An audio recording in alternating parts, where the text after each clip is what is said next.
Hi, everyone. Thank you for joining us in this panel discussion as we participate in World Day Against Trafficking in Persons, which was designated by the United Nations in 2013 in efforts to bring global awareness to the issue of human trafficking.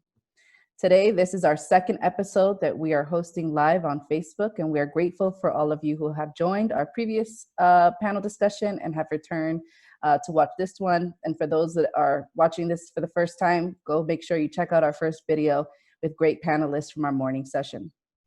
My name is Caridad Mas-Bachelor, and I currently serve as the Interim Deputy Director for the International Rescue Committee in Miami and serve as the Task Force Coordinator for the South Florida Human Trafficking Task Force. The International Rescue Committee has provided services to survivors of human trafficking since 2003. Currently, the IRC has 2 anti-trafficking programs in Miami and Tallahassee, Florida. Since the inception of the program, over 570 victims of trafficking have been provided with comprehensive services. Today's panel discussion is being hosted in partnership with the South Florida Human Trafficking Task Force. The task force is federally funded and composed of over 400 diverse members from various sectors of the South Florida area. I want to give a special thank you to the outreach committee members of the task force who are participating in the panel discussions, also assisted us in putting this together. Thank you all. Today, we're joined by thought leaders and practitioners in South Florida who will be discussing the impacts of COVID-19 on human trafficking. COVID-19 is an ongoing challenge for survivors of human trafficking, service providers, and law enforcement in our community. Today, I will serve as the moderator for this discussion. I'm joined by Dr. Francesco Duberli, CEO of Survivors Pathway, Cristobal Perez, Program Analyst at the Department of Children and Family, Refugee Services, Special Agent Katina Hernandez with Homeland Security Investigations, and Tom Tunador, a retired Miami-Dade Police Department officer and Public Agency Training Council instructor. Thank you guys so much for taking the time to join us today for this panel discussion. To start, I want to give everyone an opportunity to introduce yourself and the work that you do and let our viewers know what it is and your involvement with the anti-trafficking movement. We'll start with Dr. Duberli. Hi, Caridad, and it is a pleasure to be here with these great friends and leaders in the community. I really highly appreciate the opportunity of being here, and again to you, Caridad, kudos and to the IRC for putting this event together. So my name is Francesco Duberli. I am the founder and the Chief Executive Officer at Survivors Pathway. I'm also the chairman of the Domestic Violence and Sexual Assault Council of Greater Miami and the chairman of the Hispanic Affairs Advisory Board in Miami-Dade County. We have been in Survivors Pathway working for almost more, actually, than 10 years, working with the Latino immigrant and the LGBTQI community, especially in the context of domestic violence, sexual assault, human trafficking, and HIV. So we focus on analysis in the intersectionality of these issues. We have a strong presence in Miami-Dade County and South Florida. And again, it is great to be here and to be able to share our experiences, especially in what is taking place now with this horrible pandemic that we're experiencing. Thank you. Thank you, Francesco. Now, Cristobal. Thanks so much, Carrie. And it's always kind of scary to talk after Francesco because he always does such a great time and he has all these titles. It's pretty intimidating, but I'll try to do my best. Yeah, thank you to you, Carrie, and IRC for organizing this event, and to Tom, Katina, and Francesco to be able to talk with you guys about this. It's a really novel experience, so I'm excited to see what we can do. In terms of who I am, it's just one of those things where I started working with trafficking in 2006, and I worked providing direct services to sex and labor trafficking cases. These include male, female, LGBTQ cases, minors, and adults. Right now with DCF, even though we have various avenues to assist victims of trafficking, there are 3 main components that I work with when it comes to trafficking. And one of them is supervising the programmatic component of the Unaccompanied Refugee Minors Program. And they serve, or one of the populations that they can serve are foreign-born victims of trafficking that are unaccompanied. Secondly, I also receive all of the certification and eligibility letters for the state. And for those of you that don't know, these are letters that are based on assistance from the Trafficking and Victims Protection Act to foreign-born victims that give them refugee benefits. Mm-hmm. So our office receives that, and I reach out to different NGOs that receive those letters. And lastly, another main component, or I guess there are two more components that I help out with, are based on the Florida Safe Harbor Act. One of the things that was developed are these multidisciplinary team staffings, in which they're reviewing different types of trafficking cases.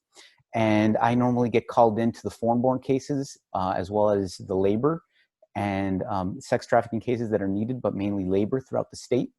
And lastly, one thing that we've developed and we're really proud of is we developed the training for the child protective investigators to assist in identifying labor trafficking cases. And we've been doing that throughout the states. So those are really the avenues that I'm helping out, or at least our program is. So that's summarizing it. No need to worry about going after Francesco. You yourself have your full resume as well, and a lot of great contributions to the yes, please. Katina, if you'd like to introduce yourself. Okay, I think I should leave now. No, I'm kidding. My name is Special Agent Katina Hernandez. I work for Homeland Security Investigations. I am a very, very proud member of the South Florida Human Trafficking Task Force. I have been working with most of the people on this panel for many years fighting human trafficking. This is my passion. I wear many hats. A few of them are I investigate human trafficking crimes, and I also do outreach, running from city to city, county to county some days, doing a numerous amount of presentations, getting that word out there, educating the public on human trafficking. I have been investigating human trafficking since 2012. And I was involved in a prosecution that ended up in a life sentence.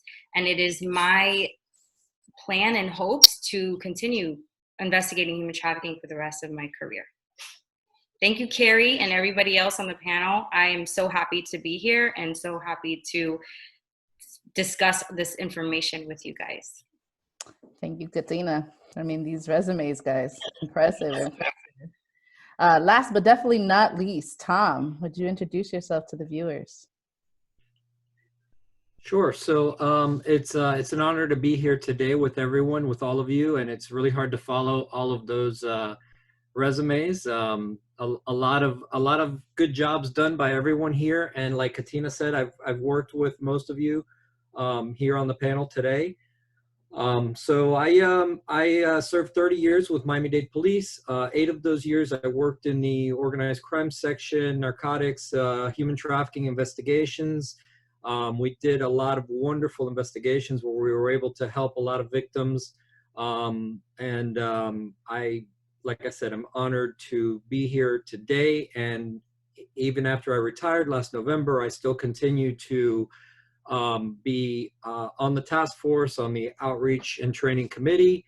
And I also, for the last going on 4 years now, I've been a contracted instructor by several for-profit and nonprofits around the country that I teach human trafficking investigations and other things related to human trafficking. So it's an honor to be here today with you all and to take part in this panel.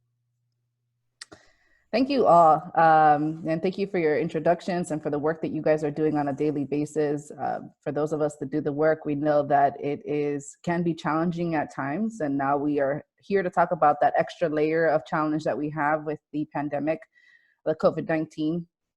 And so I look forward to our discussions as to what that looks like in our community. I would like to make a quick comment to the viewers. This is being presented live. So if there are any questions that the panelists, if there are any questions while the panelists are speaking, feel free to leave your questions in the comment section and we will try to answer them towards the end of the discussion. All right, so let's jump right into it, everyone. I'm going to start with Francesco. How has COVID-19 increased the vulnerabilities for victims of sex trafficking in our community? Kari, definitely this pandemic is catastrophic in many ways. For most of us, not to say to all of us, but in the case of the victims of sex trafficking, it's even more catastrophic and painful. What I'm going to talk here is the experience that we're going through in terms of serving our victims of human trafficking. And what's happening now is that many of these individuals that has been sexually exploited, that are actually sexually exploited, um, has been affected by the hit in the economy, right? By the pandemic. So the sex industry, which you know is so strong and so big in Miami, it's being affected. And when I said affected, means that the numbers in terms of the request for sex services, in which our victims are implicated because they're the essential part of the exploitation, has decreased.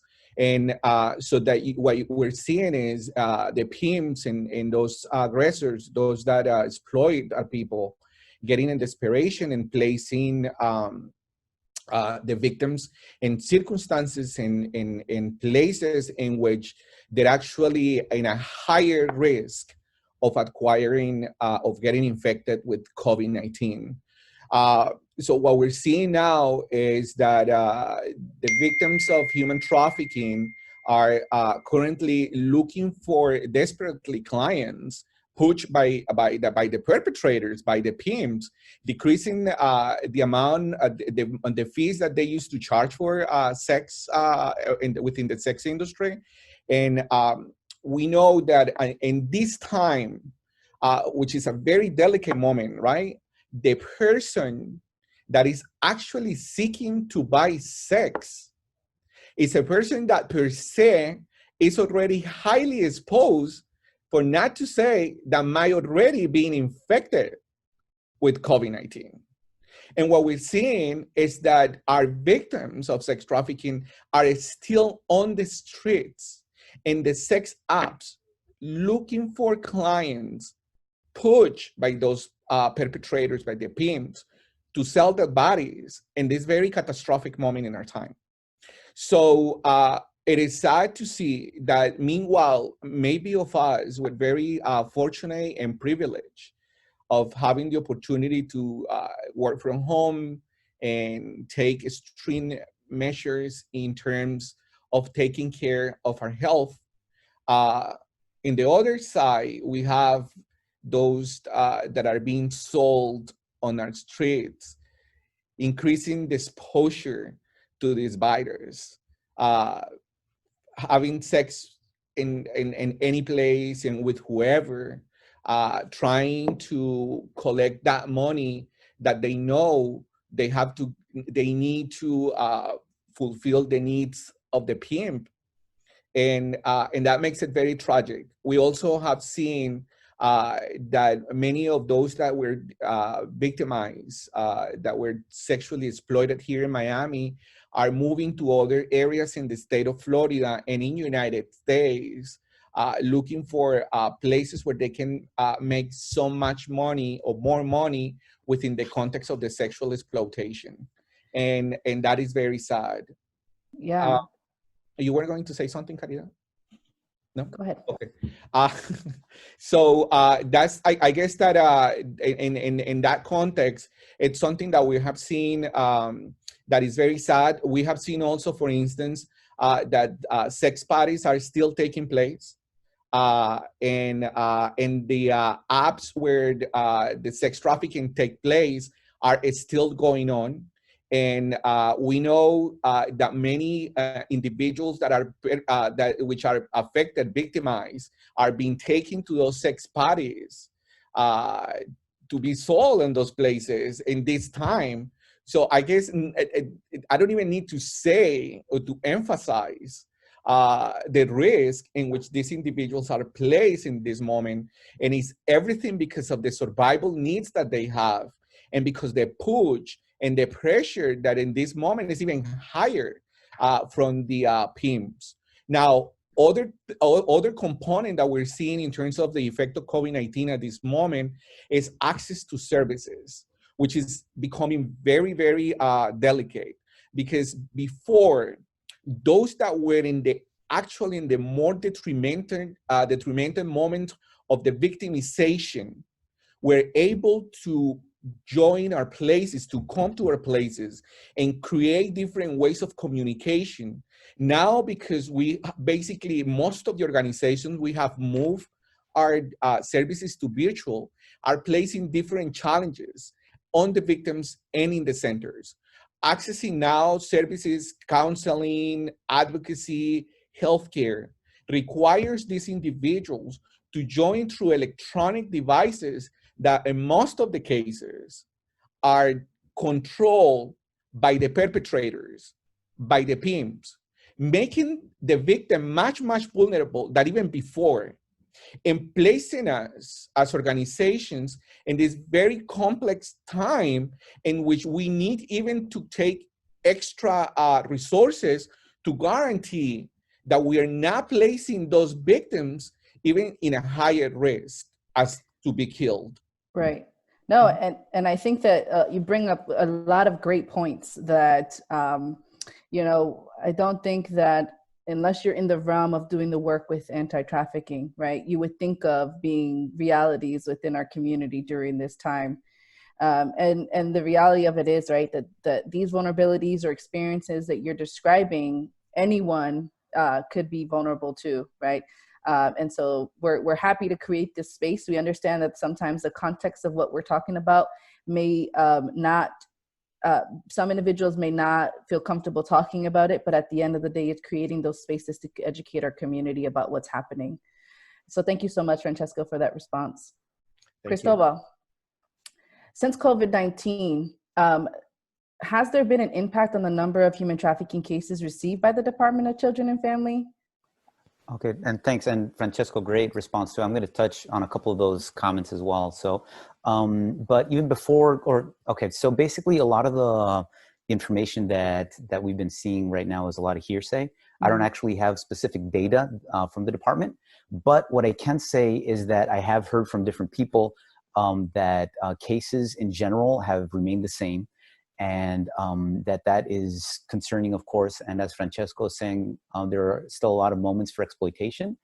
And some of the comments that I've heard from other NGOs as well is the fact that right now it's actually, they're even more vulnerable because they cannot, like those that are even in labor trafficking, just say, use that as an example. They don't have moments now even to go to church, in which they could, like one of the few moments in which they can go out of the house, if it's domestic servitude or something like that. They aren't going to church. They aren't exposing themselves that much more, so they're staying more restricted. I even heard from an attorney in the U.S. that some employers are even leaving some victims in front of embassies. They're just ditching them there, saying like, "Hey, we can't. We're not interested in having them anymore." It's something that it's very frightening to see this reality. So that's kind of what we've seen.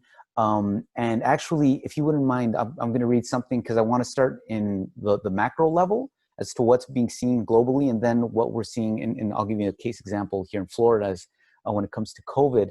And it's something that UNICEF wrote about COVID and trafficking that just came out this past June.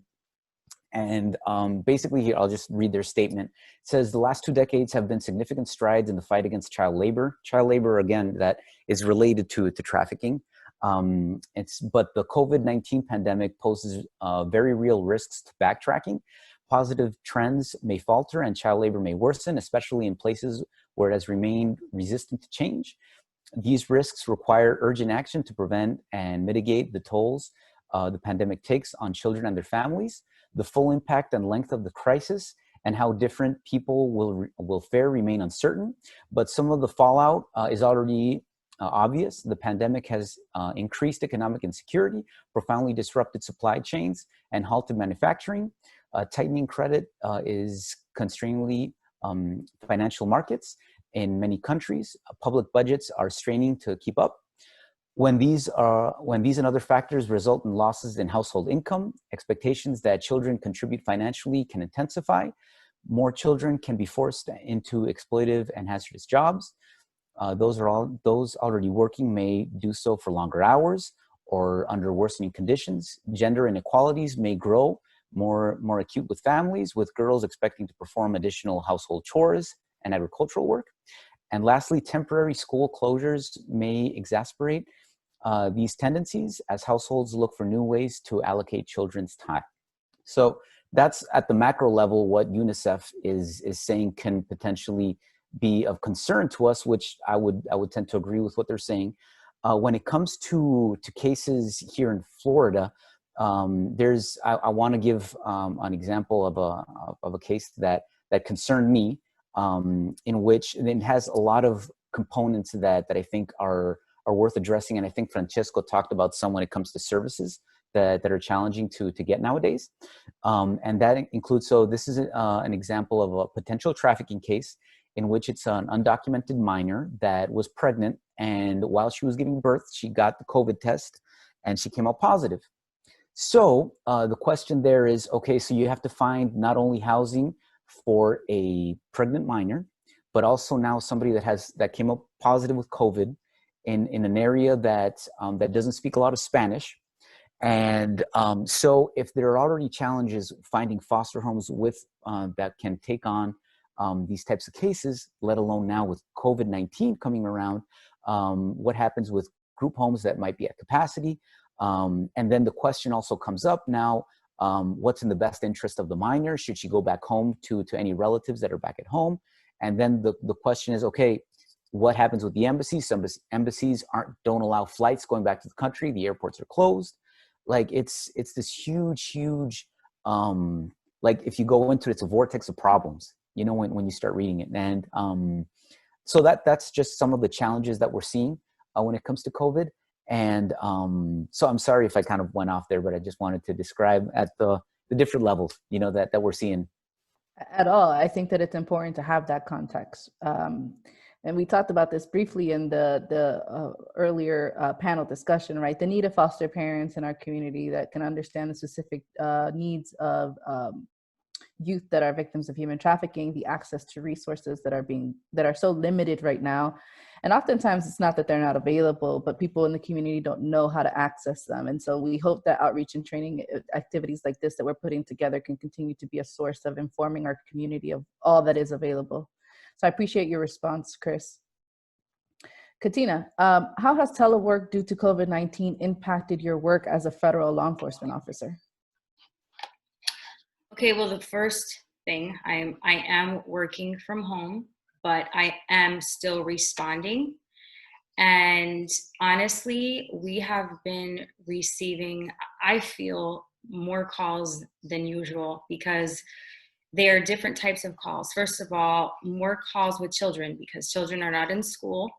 They're on the internet and they are connecting with other people who are trying to recruit them, mainly adults, and convincing them to cross state lines and to come to Miami. But we're getting a lot of people that are coming out of the state. So we are recovering them and we are going after their offenders. We do have a number of cases that are open investigations that I can't talk, so I don't have as much to say as Francesco and Chris did. But and then also we are working with the state and locals in the task force. As you know, we work with Miami-Dade PD. And although the federal law enforcement does not have a statute for domestic violence, we are getting pulled into domestic violence calls because a lot of them are turning into human trafficking investigations. So what's coming to me now, hearing Francesco and Cristobal, and I always know this, but like I'm really being called to say that if it wasn't for organizations like the ones that we work with, we would not have work because you guys work so well with the community and, you know, protect them and let them know that here, us as law enforcement, we are here to protect them. A lot of victims are extremely afraid of law enforcement because they are brainwashed or they're bonded to their trafficker, trauma bonding. or they're afraid of getting arrested because they have a pending case, or they're here undocumented. And I'm here to tell you, as an HSI agent, working human trafficking cases, we do not deport victims. Victims have rights, and victims receive special services from our agency once we identify them as a victim. So I just encourage, and thank you so much for all the great work, Francesco, Carrie, Chris, and every other nonprofit organization that works with us. Encourage you to continue to keep up the work. I know it's not easy. This is not easy work. I am on the phone 24 hours. I am on call 24 hours. Our whole group is on call 24 hours. We are working with the state and locals out there, investigating search warrants, arrests, and there are traffickers going to jail as well right now. So, and we are protecting the victims, you know, and ourselves as far as with testing and all the protection that we have to do. So we are abiding by those laws as well, but we are here. We have not gone anywhere.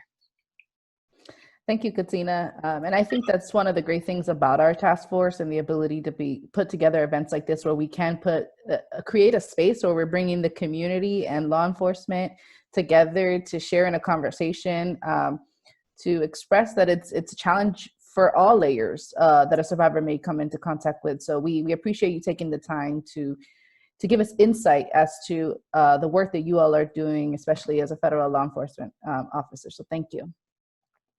Tom, overall, we've heard from everyone kind of a little bit, right, of how it's impacted survivors, but from your standpoint, how has COVID-19 impacted victims of human trafficking?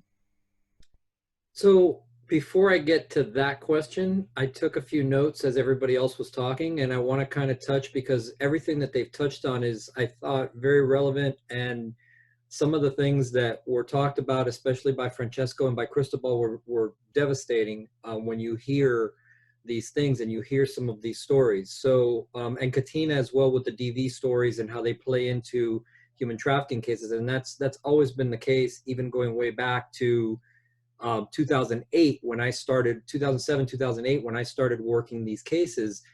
We learned right off the bat from working with our prosecutors, our state and federal prosecutors, but especially the state ones, because they deal more with the DV cases.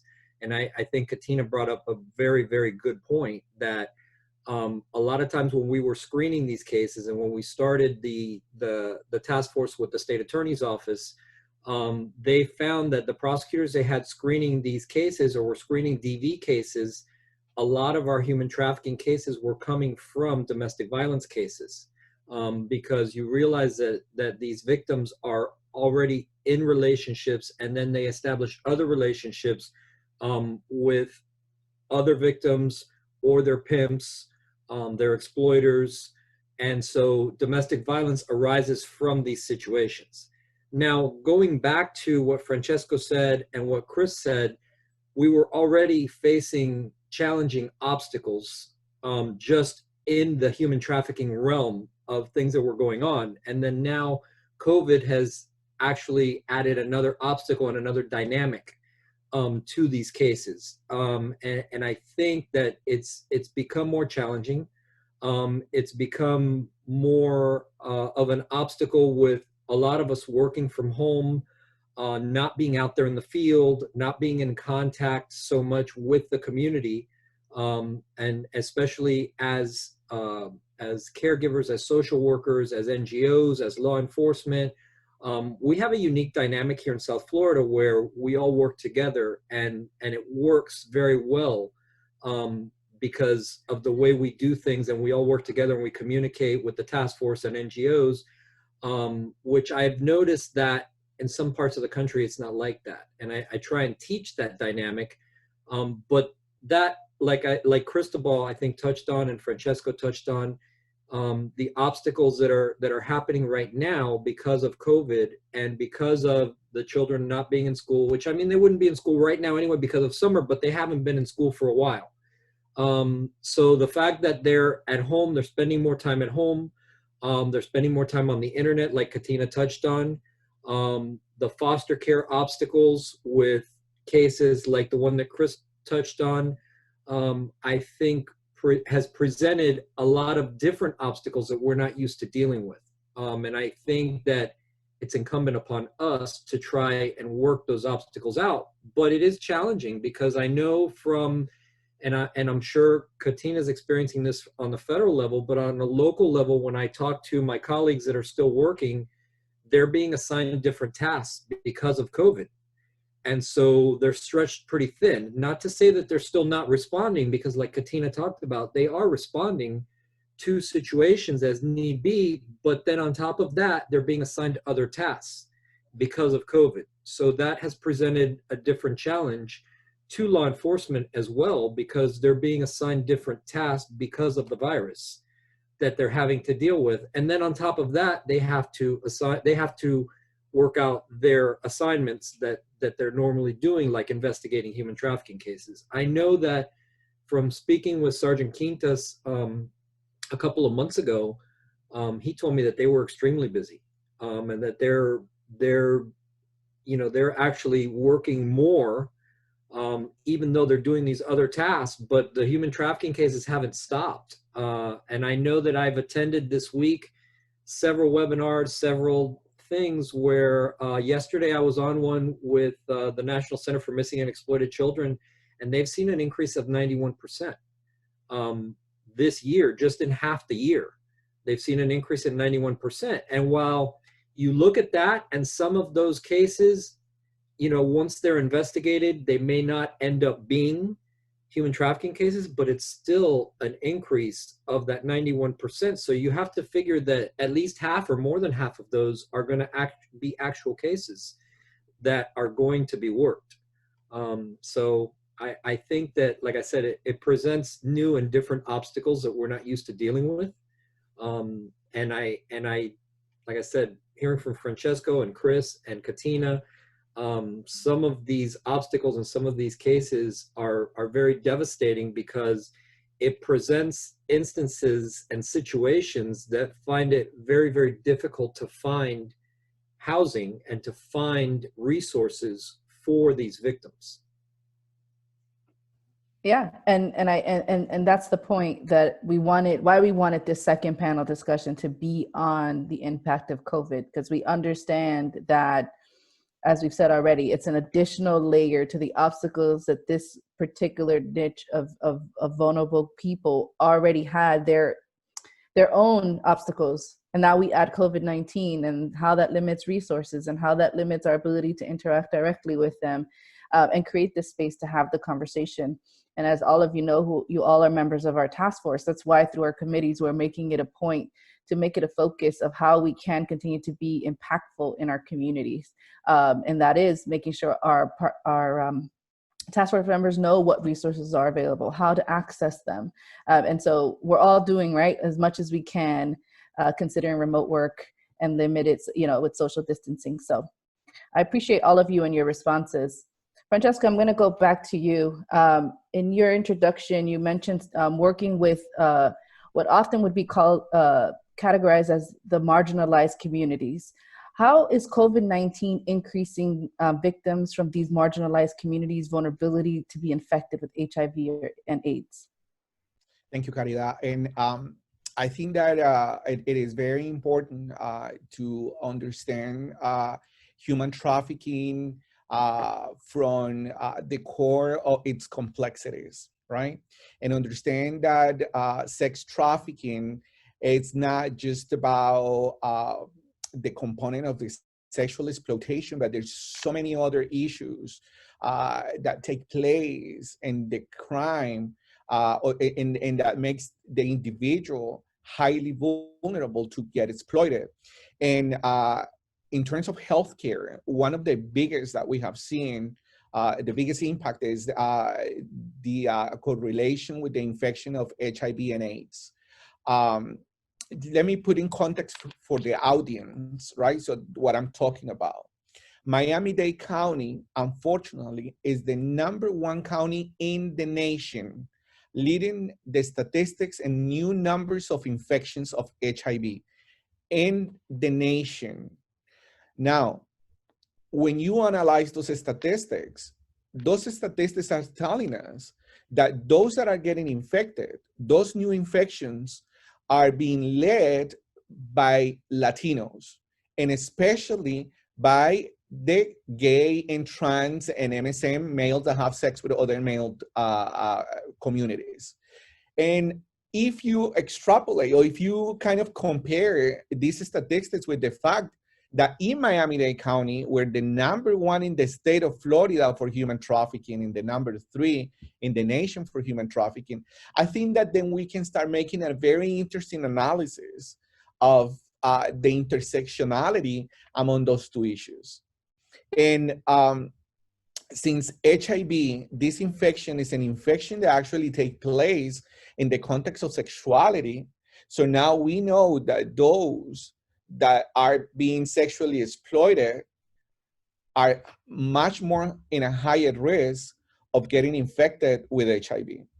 What we're seeing now is that unfortunately, it was an issue before, seeing our LGBT community, and especially gay and transgender individuals, especially those that have emigrated from Latin America to United States, seeking a better future and seeking that better place where they can find a safe country to live and to be themselves. But once they emigrate, they found themselves in a very interesting society that place them with specific challenges. Being undocumented, being gay, being lesbian, bisexual, transgender, Latino, without speaking the language, in many instances, place them already in a very vulnerable situation of being contacted or being captured by those traffickers.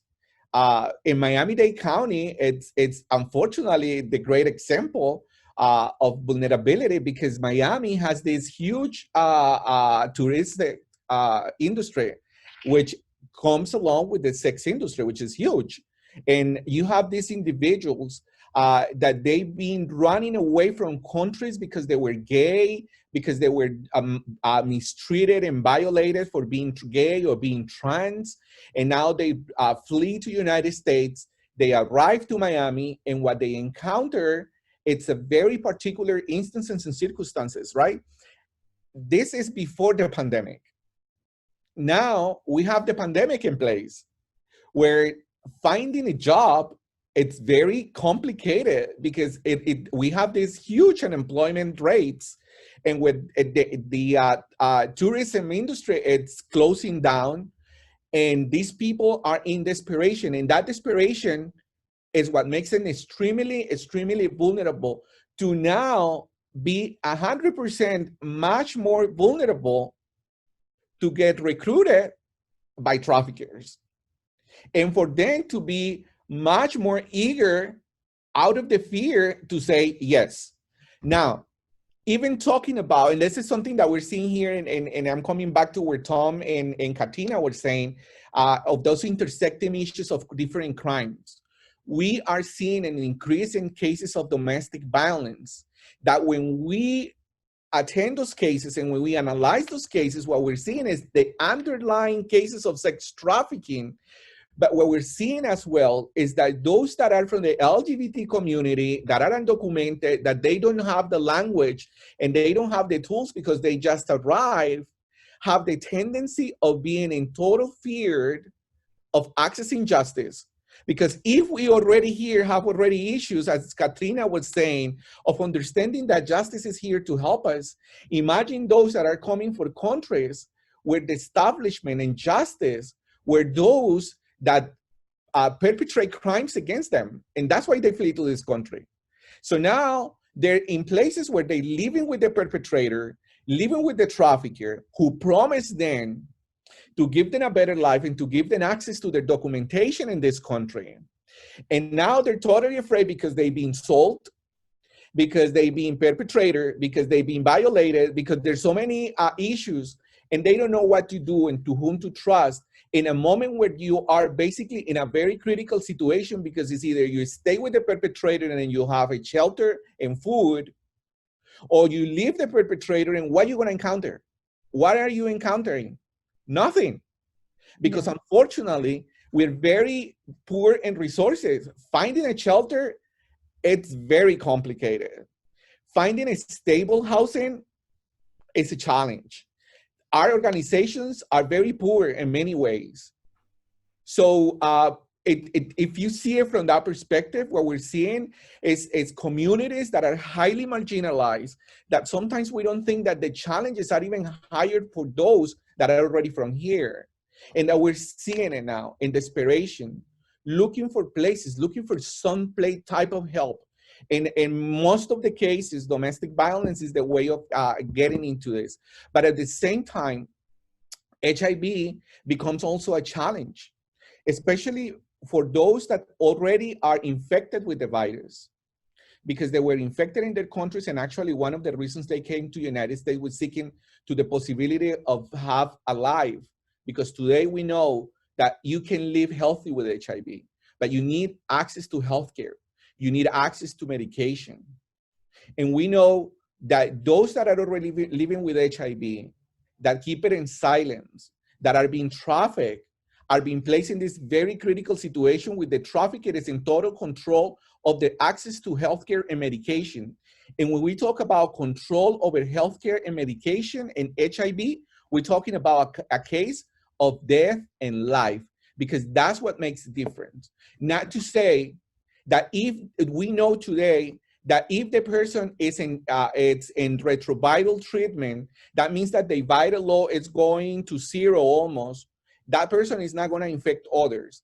But if the person has a very high viral load, that person is going to be infecting others. And what makes the difference is the treatment. So those that are not in the healthcare system, those that are not accessing medication, are very potential individuals to infect others. And they're already being exploited in the sex industry here in Miami. Yes.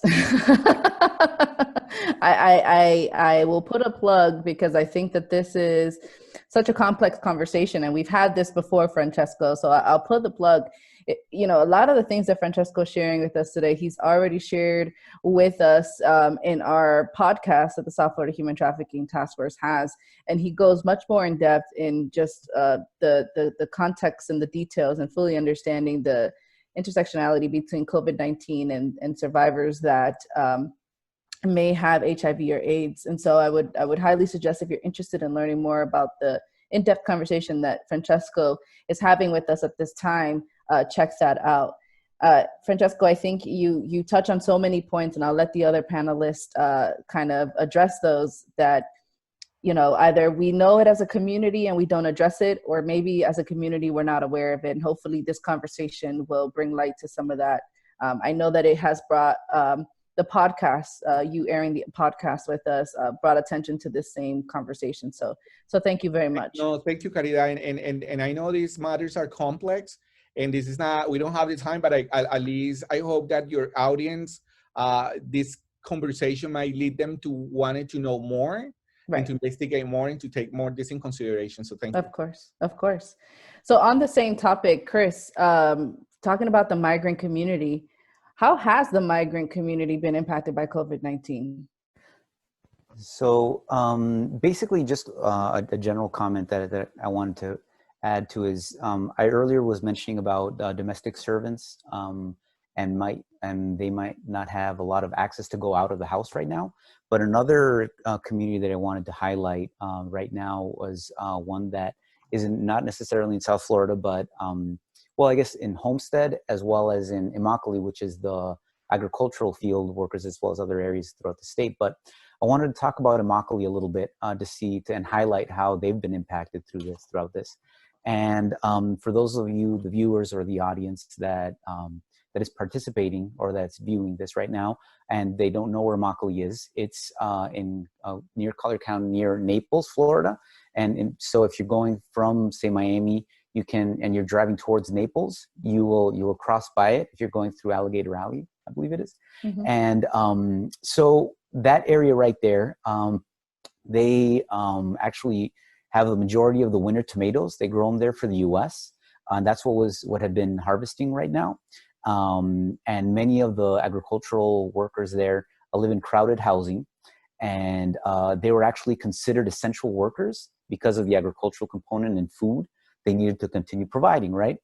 And so what made it very complicated was that right now they're considered the epicenter of a lot of the COVID cases in Florida.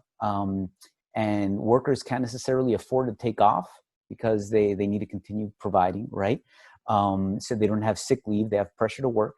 And at the end of May, fewer than 10% of that community had been tested for COVID. And of course, those numbers increased quite a bit. And the problem there was that a lot of those that were harvesting moved to another area to continue their work, right? So what happened there is that even though they've done work since then to have COVID warnings, and they've developed hand sanitizing stations and whatnot, in a rare moment that you don't see a lot here in the United States, Doctors Without Borders came to that area to test for COVID as well, just because of the sheer amount. And again, since I was saying that people can't necessarily afford to go to a clinic because they have to work, these doctors were able to go close to where they live. And so when you're thinking about this, and you have the coalition of Immokalee workers that are trying to get this testing increased and assisting these essential workers, you take all these components into consideration, that they're essential workers, that they need to continue working, that they're forced to be in this environment. You have to think about how that's going to lead to potential moments of labor trafficking, or where they're living, how that can be also conducive to sex trafficking and that sort of environment. So I think it's a really important area to keep an eye on, especially we don't think about even how COVID can impact like the food scenario, like of all of this. And it's one of those things where this area, Immokalee, I think does need to be highlighted and needs to be looked at, essentially because of how we're looking. And I know that in the homestay area, where you also have some agricultural fields, organizations like Mujer have also been helping out. And so it's important to highlight these types of NGOs, these agencies that are doing the work, because they're giving the voice to a lot of people that can be marginalized as well, and still need to continue working. It's what's being done for them. So that's an area of the migrant work that I do want to highlight, and I want to make sure that we give some time for the viewers or anybody to kind of give an additional look at, if you will. No, and I think that's great. I think something you said that stuck with me, right? That they're essential workers, right? So this is a migrant community that's doing the agricultural work, and they fall under that category. And I think that when we think of essential workers, we're thinking of doctors, we're thinking of those in the medical field. But you bring up a great point, and I know we've talked about this before, right? Like the impact that COVID-19 is going to have on food supply, on our ability to continue to do agricultural work in Florida, which all can eventually connect, right, to further exploitation or labor trafficking within our community. So yeah, I hope that if there's any viewers that have any particular questions about that, to feel free to submit a question. We do have one question that was submitted, and we'll address it at the end. Just for everyone's, we're going to move forward then with, Katina, you already answered this question. We talked about it in relation to domestic violence, but also wanted to give you the space if there were additional. Are you seeing any increase of other types of victimizations that are connected to trafficking outside of domestic violence, which we talked about earlier? Yes, actually. So I also wanted to touch trying to also be, protect the victims and myself as doing investigations.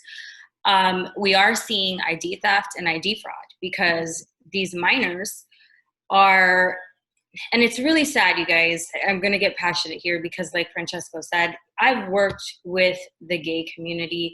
I've worked with children, men, women who have been trafficked by all types of people. And I've worked with these victims on a very, I'm thankful that they even trust me to work with them. Francesco, Chris, Carrie, just so everyone knows, sees and works with probably 10 times more victims than I do, because they, maybe even more, I don't have a number, but the public trusts these organizations because of situations like I said. So here I am, an investigator, and one case at a time, I have to collect evidence. That includes surveillance, interviews, they're going through all types of information. I'm trying not to give too much information out there, but I have to create a case. That takes time.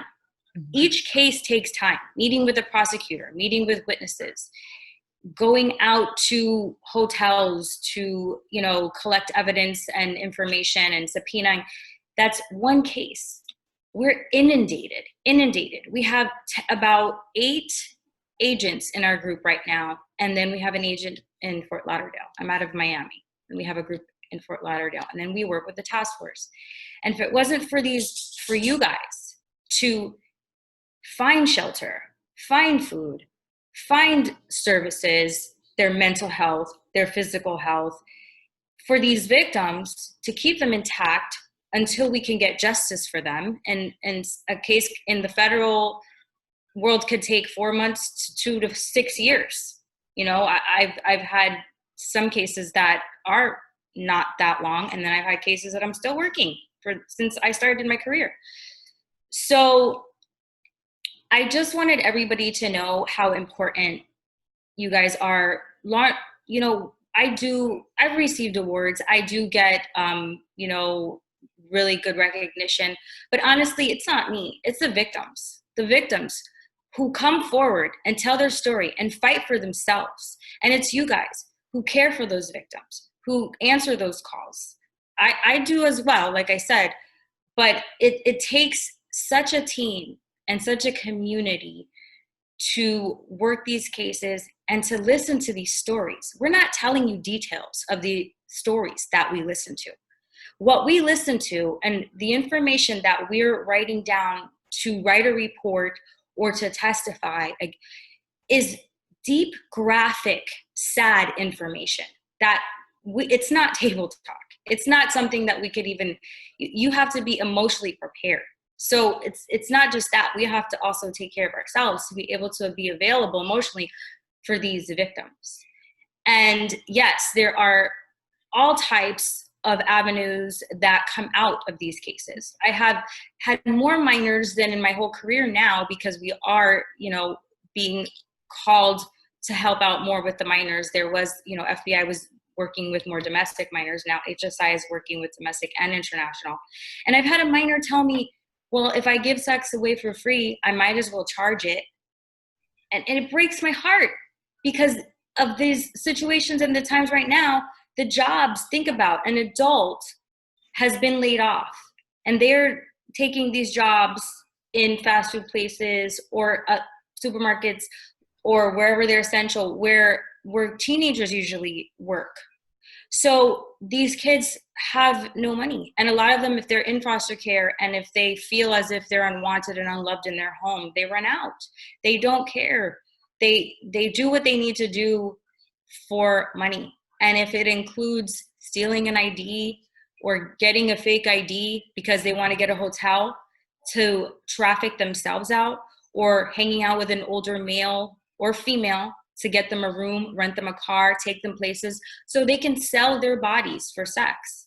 And some of them are not just selling their bodies. They're working in places where if it's labor trafficking, they don't even have to commit sex. They could be working in any type of fast food restaurant and have to turn over all their money to their trafficker. They could be on the corner of the street begging for money and have to turn over all that money to the trafficker. So let me tell you, what's being reported is, I don't even know. If I could guess, it's a small percentage of what's really happening. And what's being reported to law enforcement, even less. So honestly, guys, I just want to thank you guys for the time to listen to this information from frontline workers who work with human trafficking victims, and also thank any survivors and victims out there. And if you have not come forward, please come forward. We are here to help. You have rights. We are here for you in every situation. if you don't want to talk to law enforcement, at least please talk to one of the people on this call who work for nonprofit organizations and are here to help in any way. Thank you, Katina. That triggers a point for me that I wanted to make sure we were clear with, right? We work as a task force and we work collaboratively, but at the same time, we respect the choices of the victims that we work with as to whether or not they want to work with law enforcement. And so I think it was great for you to make that note that if a survivor or a victim is not quite ready to work with law enforcement, they are still entitled to receive services and support from organizations like IRC, Survivors Pathway, and the many, many more that are within our task force, because we understand that journey, right, or that process to healing and to moving beyond the trafficking situation looks very different for each person. And so I appreciate you making that note. For those that are out there that may either know someone or identify as a victim of trafficking, that they can access those services as needed. All right, Tom, and Katina, I suppose it could be a dual response, but how has law enforcement's response to human trafficking been affected by COVID-19? I know we've touched on a few of them throughout the conversation, but any highlights you all think we should know in the last few minutes? So I think on my last response, I touched on that a lot and how we've been spread kind of thin. And I've taken a lot of notes here from everybody who's talked, from Francesco to Chris to Katina. And I wanted to kind of touch on those. And I know we're running out of time, so I'm going to try and get this in because I know we're approaching our time here.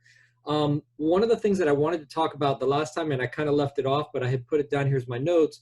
When I did the thing with Chris the other day for the minors, the unaccompanied minors, one of the real fears, and Katina touched on it, one of the real fears for them in approaching law enforcement or approaching and asking for help is the fact that they think they might be deported.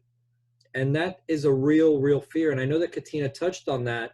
And I made sure that when we talked to Chris the other day and they asked about, well, if we go to the police or if we're approached by the police, is the police going to look at deporting us? And one of the things that I made clear to them when I was talking to them the other day is that we have policies that have been in place now for a while, but as of the time that I retired, the police department doesn't deal with their immigration status. That's something that's dealt with by immigration, and we're not out there looking for people to snatch them up and deport them, contrary to what some of these people and minors are told. They're told this, and that's not the case. So I wanted to put that out there and make sure that they knew that that's not our purpose, and our purpose is not to do that, and if they need help, to not feel scared to ask for help because of the fear that they don't have status here in this country. So that was one of the things that I had notated, and I forgot to touch on it last time. The other thing that I wanted to talk about, and I think we've left it out, but I think it's important for everybody to realize that the virus, we're talking about the victims and everybody else, but the virus has affected all of us too. We've had people on the task force that have tested positive, and now as that happens, and I know that there's people in law enforcement that are working these cases that have tested positive, and that puts you out of pocket for at least 2 weeks, and it affects your family. It affects everybody that you've come in contact with. So those are real things that, like Katina touched on, when she has to go out to scenes and she has to go out to a hotel, she has to go and interview victims and witnesses, it's something that could put her at risk and her family at risk of being exposed. And these are things that people need to be aware of too. So with that presents another obstacle for all of us, and that we're all affected by with the virus. The other thing I wanted to touch on was, like Francesco touched on, the minorities being affected at a greater rate. Latinos, Blacks, the minorities, the LGBTQ community, people with HIV, because of their immune systems being affected, are affected at a higher rate by this virus. And then in all of those communities, you have victims of human trafficking that are being affected by this too, and are being exposed and are vulnerable because of the virus. So these are all things that are affected by the virus. Chris touched on Immokalee. And I actually have been to Immokalee with HSI when we were doing a surveillance way back when. And it's a very, very impoverished community, much like the migrant community in Homestead. And so a lot of these resources and a lot of these things that are available to these victims now are online, and these people don't have access to that. And we need to be aware of the fact that it's harder for them to get out and receive help for the situations that they're being exposed to, because of the fact that they don't have access to the internet. They don't have access to these things in those communities. And I don't think that we realize it, but Katina really, really brought up a great point. The stuff that law enforcement sees is a small percentage of what's really going on. There's probably, and she said 10 times, but I think it's higher than that. I think it's got to be higher than that. The cases that we don't even see, that you guys see as NGOs, as care providers, as social workers, the cases that we don't even see, that never get to prosecution, that never get to because the victim doesn't want to go that route, but you're still providing services for those. And those cases are much, much more than what law enforcement deals with. Mm-hmm. We deal with a small percentage of victims that either we stumble across or through a third party, they report it, and we're able to get them to prosecute those cases. But the numbers that you guys see are much higher. So I think it's a credit to you guys that is really not out there in the public eye. I don't think that the media, of course, never talks about that. The media only talks about, if it's a big case or something that's media worthy, but you guys are really in the background as NGOs and as support and offering resources and offering food and shelter and all that. And the amount of cases that you guys work are so much, much higher than what we work. I mean, granted, we have to put in a lot of time. And like Katina said, sometimes it takes years to get to the point where we actually charge somebody and actually prosecute them. It takes us years to get to that point, but it's not the case for you guys. You guys have to act, and you have to act now. And you have to provide those services now and provide them for the short term and the long term. And it's a much higher percentage of cases. So it's a lot what you guys are dealing with. And I think it's important for people to realize that it's not just what law enforcement is doing. There's a lot of people in the background that you never hear about. Yeah, I appreciate those sentiments. And I see Francesco and Chris shaking their head, and it's definitely, and round of applause. Yes, Francesco. We definitely appreciate the sentiments. So we are a little bit over 3 o'clock, but we did get a question from one of the viewers. So I want to make sure it could be one or whoever would like to address the question, but a question from Amy: what talking points would you recommend for educating youth about human trafficking?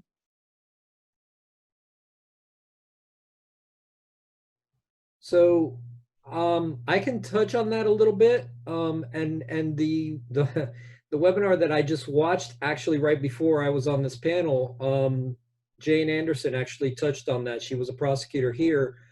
So every state now, I think, is implementing education and awareness for youth and in human trafficking. And I know that we've done it in the past. I'm sure that Katina's done it. I know that we used to do the outreaches and we used to do the things at the schools, but I think that they're implementing programs now for human trafficking awareness. And I think some of the things that, like what I did with Cristobal the other day with the unaccompanied minors, with Boys Town, with DCF, with things like that.